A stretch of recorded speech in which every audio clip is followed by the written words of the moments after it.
How to connect Shopify with AliExpress. Hey everyone, and welcome back to my YouTube channel. In this video I'll show you step by step how to do so and be able to import products from AliExpress to Shopify and basically dropship between them.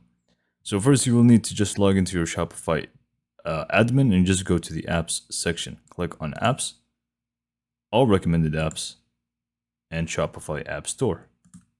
From here, you simply just want to search for Zappy. So it's this one right here. So simply just click on install once you find it and click on install one more time. Now they may request you to select a plan. There is a free plan, which is the Explore one. You can just select that. And then from there, you simply just want to go to the product catalog and you should be good to go. So whenever you actually want to import a product, you simply just go to AliExpress. Copy the URL to any product and you can just paste it in here, and that's pretty much how to import products. So let me just go and show you a sample real quick. So let's say I want to import this product right here. I simply just copy the link to it, go back here to product catalog, click on the search and paste in the URL. Hit enter and you should find the same exact product right away.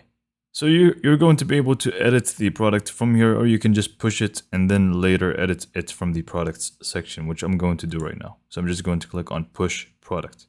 So it's going to take a little bit of time and you should be able to see it from the product center within the actual app.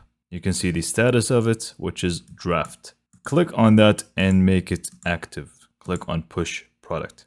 Once the status is active, you simply just want it to go to the products section. And there you go, you have the exact same product in here with the same title, same description, and also the media.